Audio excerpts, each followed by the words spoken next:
Good morning everyone. जैसा कि हमारा 6 चैप्टर कंप्लीट हो चुका है, आज हम 7 चैप्टर स्टार्ट करेंगे। आपका जो 7 चैप्टर है वो है मॉडल्स के बारे में। हम इसमें देखेंगे कि मॉडल्स क्या होता है। तो मॉडल्स वो वर्ड्स होते हैं, वो शब्द होते हैं जिससे संभावना, अनुमति, उद्देश्य आदि का अर्थ व्यक्त करने के लिए हम मुख्य क्रिया यानी कि मेन वर्ब जो रहती है उसके साथ में हम सहायक के रूप में उन वर्ड्स का यूज़ करते हैं।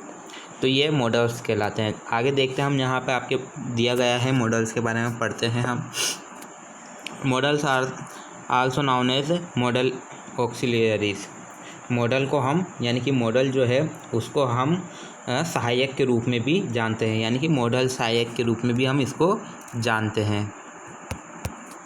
आगे बढ़ते हैं। Can, could, may, might, will, would, shall, should and ought to are called modal auxiliaries. यानी कि हमने जो ये वर्ड्स देखे हैं इनको ही मॉडल ऑक्सिलरीज कहा जाता है, यानी कि यही सहायक क्रिया का सहायक वर्ड्स हैं, यानी कि जो क्रिया के साथ में सहायक रूप में इनका यूज़ किया जाता है। They are called modal auxiliaries because they are use to express creation modes, conception of the mind as for expressing permission, request, capacity, ability, possibility, certainty and necessity etc. इन्हें ही हम, ये जो हमने वर्ड्स देखे हैं इन्हें ही हम मॉडल ऑक्सिलरीज कहते हैं, क्योंकि इसमें हम देखते हैं कि ये कुछ मनोदशाओं और अवधारणाओं को व्यक्त करते हैं। जैसे कि हम देख सकते हैं कि ये अनुमति, अनुरोध करते हैं, ये क्षमता, संभावना, निश्चितता, आवश्यकता आदि जहाँ पर भी व्यक्त हो, इन सब ये जो हमने देखा है कि कहीं अनुमति ली जाए, अनुरोध की जाए, क्षमता बताई जाए, किसी से संभावना हो, किसी की कहीं निश्चितता हो, किसी की आवश्यकता हो, तो वहाँ पर हम इन वर्ड्स का यूज़ करते हैं। आगे बढ़ते हैं हम। अब हम देखेंगे use of some modal auxiliaries. यहाँ पर हम कुछ मॉडल्स का सहायक जो है, मॉडल ऑक्सिलरीज जो है, इसको हम यूज़ देखेंगे कि किस तरह ये वर्ब के साथ में इसका सहायक के रूप में यूज़ किया जाता है। सबसे पहले हम यूज़ देखेंगे यूज़ ऑफ कैन, यानी कि जहाँ पर कर सकने की बात की जाए कि कर सकते हैं, वहाँ पर हम इसका यूज़ करेंगे। जैसे या फिर होने की संभावना हो, वहाँ हम इसका यूज़ करते हैं कैन। जैसे कि हम देखते हैं, the meaning of can is possibility of being, it is used in present tense to express ability, capacity and power.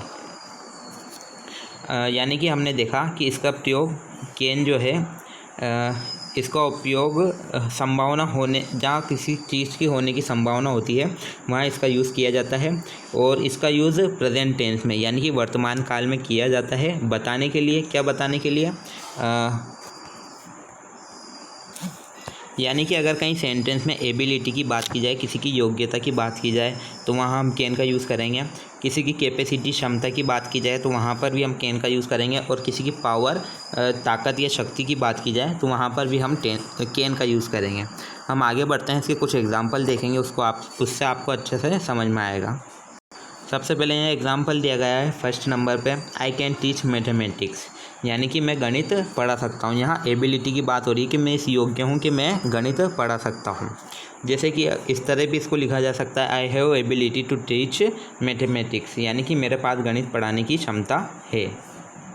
इसके बाद यहाँ सेकंड एग्जाम्पल दिया गया है, a blind man can not see, यानी कि एक अंधा आदमी देख नहीं सकता है। तो यहाँ कैपेसिटी की बात की गई है, उसकी कैपेसिटी इतनी ही है कि वो देख नहीं सकता। इसी तरह थर्ड एग्जांपल हम देखेंगे कि we can climb up this high tree, यानी कि हम इस ऊंचे पेड़ पर चढ़ सकते हैं। ये उसकी पावर की बात की जा रही है, उसके पास इतनी शक्ति है, इतनी ताकत है कि वो उस पेड़ पर चढ़ सकता है। इसके बाद अगर फोर्थ एग्जांपल देखें, स्ट्रेंथ की बात की जाए, आई कैन लिफ्ट दिस है हैवी बॉक्स, यानी कि मैं इस भारी बक्से को उठा सकता हूँ। तो इसमें स्ट्रेंथ की बात की गई है यहाँ पर कि मैं इस भारी बक्से को उठा सकता हूँ, मेरे पास इस भारी बक्से को उठाने की ताकत है। इस तरह के अगर वर्ड्स आ जाए तो वहाँ हम कैन का यूज़ करेंगे। आगे बढ़ते हैं हम। इसके बाद आपके दिया गया है कि कैन नॉट के बारे में। Can not is use to show inability, lack of power और लैक ऑफ कैपेसिटी, यानी कि असमर्थता, शक्ति की कमी या क्षमता की कमी को दिखाने के लिए हम कैन नॉट वर्ड का यूज़ करते हैं। अगर हमें कहीं बताना है कि मैं इसमें असमर्थ हूँ, मेरे पास इतनी शक्ति नहीं है या मेरी इतनी क्षमता नहीं है, तो वहाँ पर हम कैन नॉट का यूज़ करेंगे। जैसे कि इसके एग्जाम्पल देखेंगे हम। फर्स्ट एग्जाम्पल दिया गया है, I can not lift this box, यानी कि मैं इस बॉक्स को, इस बक्से को नहीं उठा सकता। तो यहाँ लैक ऑफ पावर की बात की गई, उसके पास इतनी शक्ति नहीं है कि वो उस बक्से को उठाए। इसी तरह एक और एग्जांपल देखते हैं हम। Second example, I can not teach English, यानी कि मैं अंग्रेजी नहीं सिखा सकता। तो यहाँ पर उसकी इनेबिलिटी की बात की गई कि वो इतने योग्य नहीं है कि वो इंग्लिश पढ़ा सके।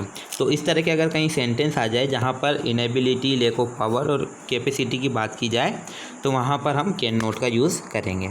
इसके बाद आपके कुछ मॉडल्स का यूज़ हम नेक्स्ट क्लास में देखेंगे।